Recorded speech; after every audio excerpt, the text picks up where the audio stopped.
الشحن. شركات الشحن مشيبه الناس. شركات الشحن مطلعه عين الناس اللي بتبيع اونلاين. ازيكم؟ بما ان الناس اغلبيتها دلوقتي بقى عندها بروجكت صغيره بتبيع حاجات اونلاين، او لو حد عنده محل بيبيع اونلاين، او تعرف حد انت بيبيع اونلاين، ففي الحقيقه الناس دي بتواجههم مشاكل كتيره جدا. انا كنت قاعد في قاعده كده من قيمه كام يوم مع شويه صحابي عندهم شويه ستورز صغيره او ويب سايتس بيبيعوا حاجات هاند ميد اونلاين، او حد بيشتري حاجات ويبيعها اونلاين. كنا قاعدين على القهوه، بما اني راجل ليا علاقه بالماركتنج، فكنا بنتكلم بقى كل واحد عنده ايه مشاكله عشان لو حد يقدر يساعد حد. المهم احنا كنا قاعدين، احنا 4 في 3، كل واحد عنده حاجه مختلفه، كل واحد بيشتغل في حاجه مختلفه. يا جماعه ايه مشاكلكم؟ كل الناس بقى ايه عليها شايله طاجن ستها وعندهم مشاكل. مشاكلكم في ايه يا جماعه؟ انتوا ما بتعملوش برودكت كويس، يعني المنتج بتاعكم مش كويس. قال لك لا، احنا المنتجات بتاعتنا كويس جدا وبنهتم بكل تفاصيل المنتجات بتاعتنا.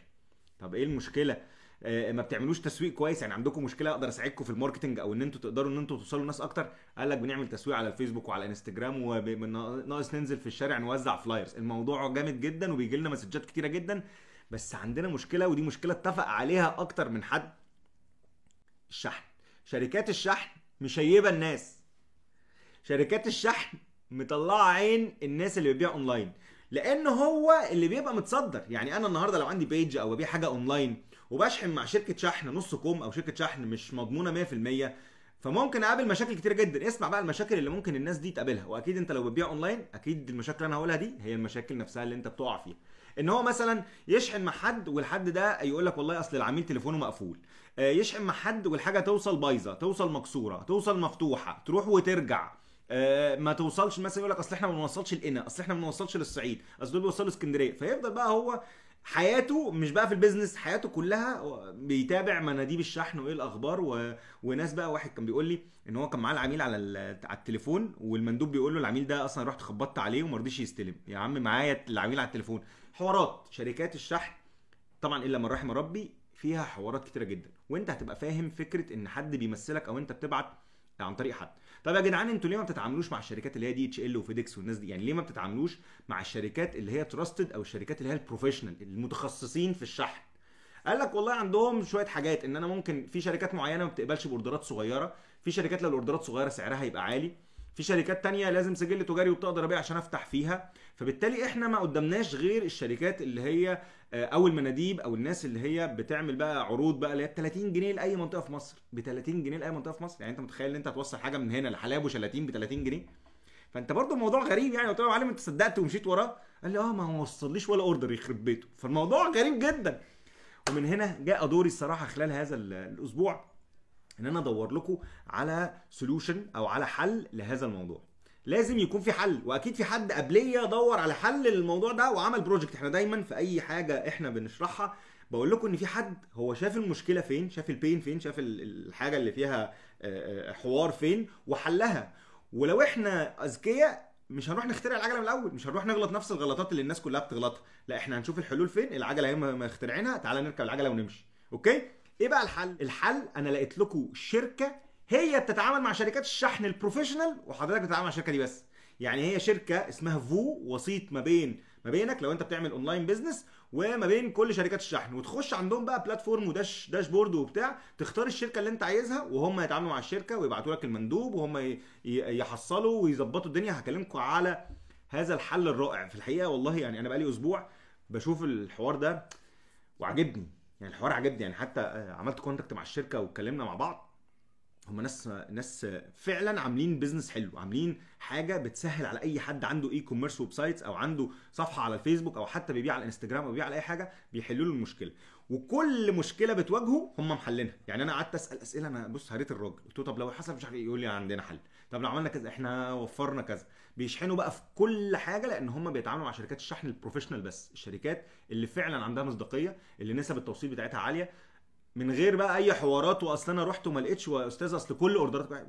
بريهان كانت لسه بتقول لي اختها مش عارف حد قال لها ان كل الاوردرات الناس ما بتردش.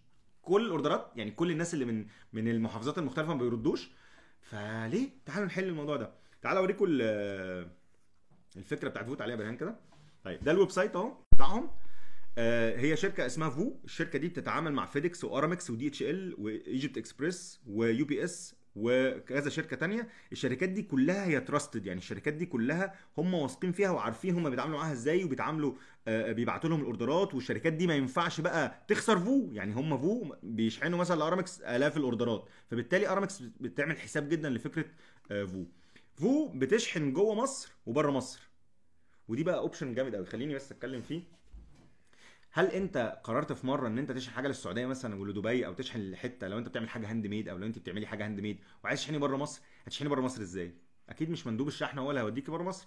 فهنا انت بتتعامل مع الشركات التراستد اللي تقدر، اللي هي ليها مكاتب، دي اتش ال مثلا ليها مكاتب بره مصر وجوه مصر، ارامكس، فيديكس، مش عارف ايه، يو بي اس بتشحن بره مصر وجوه مصر. فهو انت بتخش على داشبورد واحده تعمل الاوردر ان انا عايز اشحن حاجه دي، وتختار الشركه ويقول لك كل شركه الريتس بتاعتها قد ايه وبتوصل فين والوقت بتاعها قد ايه. والله العميل ده لو في اي بي ممكن اختار شركه وقتها اقل. انا ما بتعاملش مع اي شركات، انا بتعامل مع مكان واحد هو بقى بيوزع الاوردرات ويبعت لك الاوردر، ويجي حد من دي اتش ال يستلم منك الاوردر، تعمل له باكينج صح، وبعدين تبعتها عن طريق دي اتش ال، الحاجه تحافظ عليها متامن عليها. ايه يا جدعان ده، انتوا جامدين جدا. انا دلوقتي خلاص انا وصلت لحته ان انا اشحن جوه مصر او بره مصر عن طريق الشركات البروفيشنال. لو انت البيزنس بتاعك الحاجات بتاعته بتتكسر، ولا الحاجات بتاعته عايز ايمج معينه قدام العميل، ما هو العميل في الاخر شركه الشحن، هو ملوش دعوه بشركه الشحن، هو ليه علاقه ان المندوب بتاع حضرتك اللي انت بعته ما بيردش عليا، المندوب بتاع حضرتك لطعني تحت الشارع، مش عارف ايه، المندوب بتاع حضرتك كل شويه يكلمني يقول لي. الكلام ده ما بيحصلش في الشركات البروفيشنال، الشركات اللي هي الكبيره ما بيحصلش الكلام ده. تعالوا نكمل. اوكي، قال لك بقى ليه احنا جامدين. يعني بص، هو والله العظيم جامد الحوار ده. ليه فو جامده؟ اوكي، عشان هي عامله داشبورد واحده بس. الداشبورد دي يبقى انت عندك اكونت مانجر بتاعك تقدر تكلمه واحد بس، حتى لو بتشحن لكذا شركه هو واحد يتابع لك الموضوع، بيديك البالانس بتاعك قد ايه، اوردراتك رايحه فين، تقدر ان انت تعمل اوردر من هنا على طول لاي شركه انت عايزها، بتختار الكورير بتاعك، تقدر انت تحط كل التفاصيل. وبرده حته مهمه ان انت وانت بتشحن تحط كل التفاصيل عشان يطلع لك ال التكلفه صح، ويطلع لك الوقت صح، وهكذا. وبتختار زي ما بقول لكم الكورير بتاعك، ويقول لك كل كورير بقى هياخد فلوس قد ايه، وتختار بقى لو انت عايز ارخص، الاسرع، الاكبر، التغطيه بتاعته احسن. ودي حاجه يعني حاجه جامده جدا. هو عندهم سنجل داشبورد لكل الشركات، ودي حاجه كويسه. عندهم اوبشن الكاش كوليكشن، يعني هو يقدر يعمل لك كاش كوليكشن في مصر وبره مصر، يعني انت ممكن تبعت حاجه لحد بره مصر ويعمل لك كاش كوليكشن. وكمان ودي حته مهمه جدا، معلش يا برهان بس غير دي حته مهمه جدا. لو حضرتك بتبيع اونلاين وانا فاهم ان انت دي ممكن تبقى عندك مشكله، لو انت عندك بيج على الفيسبوك بس ما عندكش ويب سايت، وبعدين العميل عايز يدفع بالفيزا، تعمل ايه يا معلم؟ هتعمل ايه؟ اوكي، هم عندهم هنا فكره او عندهم اوبشن ان حضرتك تطلب ان وانا بعمل الاوردر ده يجنريت لك لينك تبعته للعميل، العميل يدفع بالفيزا عادي، ماستر كارد او فيزا او اي، او عن طريق فوري. هو بيجنريت لك اللينك، يعني مش بس فكره توصيل، لا كمان كاش كوليكشن، هو يقدر يجمع لك الفلوس ويحول لك الفلوس تاني يوم. ودي برده ميزه من المميزات الحلوه قوي. طب السيستم بيديك ايه تاني؟ بيعمل لك اناليسيز، بيعمل لك تراكنج، تقدر تبقى شايف الشحنه بتاعتك راحت فين، اتحركت من فين لفين. على فكره انا لما بطلب من بره مصر، فكره التراكنج ان انا بقدر اخش على فيديكس مثلا او اخش على الارامكس اشوف والله دي اتحركت من دبي للقاهره، اوكي، اتحركت مثلا من القاهره دلوقتي رايحه للتسليم، الصبح ابعت لي ان هو النهارده خرجت للتسليم. الحاجات دي الحاجات البروفيشنال سواء ليك او للكلاينت هتبقى حلوه جدا. فري بيك اب، يعني هو لو هياخد منك الحاجه تقدر ان هو تخلي العربيات تيجي تاخد من عندك انت من المكان بتاعك، او في عندهم بيك اب بوينتس، يعني اماكن تروح انت تسلم فيها.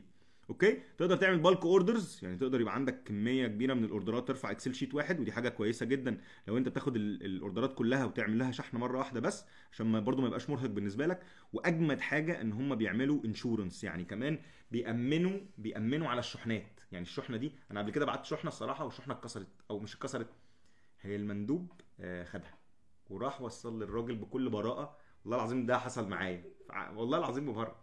بعت للراجل، فتح البتاعه لقى جوه حديده، وكلمني قال لي انت باعت حديده؟ قلت له لا مش باعت حديده، وشركه شحن ومعروفه على فكره، مش عايز اقول اساميها.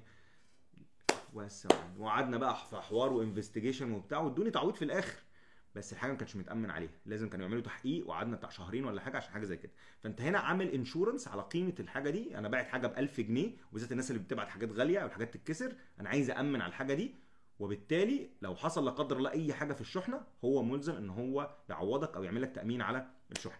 فهو حل لك كل المشاكل. يعني انا من وجهه نظري خلاك تتعامل مع كل الشركات من مكان واحد، حل لك مشكله الدفع، ان انت لو انت عايز تبقى جنريت لينك عشان هو يدفع، بدل ما انت تجنريت لينك على ويب سايت تاني وتشحن عن طريق شركه، الحاجات كتير قوي، البروسيس كتير كلها في مكان واحد بس. تقدر تفاضل ما بين الشركات واسعارها وتغطياتها جوه مصر او بره مصر، ودي برده حاجه كويسه. تقدر تشوف تراكنج للحاجه، يتبعت للعميل ايميل ويتبعت للعميل اس ام اس يقول له ان حاجتك خرجت وجايه لك في الطريق النهارده، هتجي لك الشحنه الصبح. حاجه بروفيشنال. فكره ان انت تحافظ على فكره السيرفيس بتاعتك وانها بتوصل للناس بشكل بروفيشنال، فمعناها ان البيزنس بتاعك بروفيشنال. الموضوع ده جامد جدا. طيب هل في حاجه اجمد من كده؟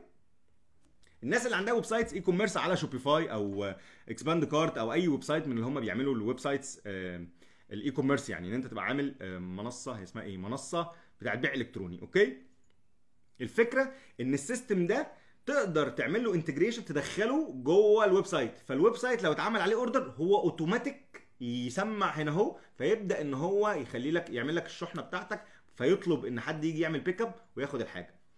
يا جدعان ما تخترعوش العجله من الاول، ما تضيعش مجهودك، مجهود كبير جدا في عمليه الشحن. انت مش بتاع شحن، انا راجل بعمل مثلا، خلينا مثلا حاجه بعمل هاند ميد مثلا، حاجات زي كده. اوكي، واحده بتعمل حاجات زي كده، فمش هي هتركز بقى في انها تعمل الحاجه، ولا هتركز في انها اصل المندوب جه، اصل ما جاش، اصل ما وصلتش، اصل قافلين تليفونهم، اصل دي بعيده والله التوصيل بعيد، او مثلا يقول لك ايه والله احنا بنوصل للصعيد بس كل 15 يوم.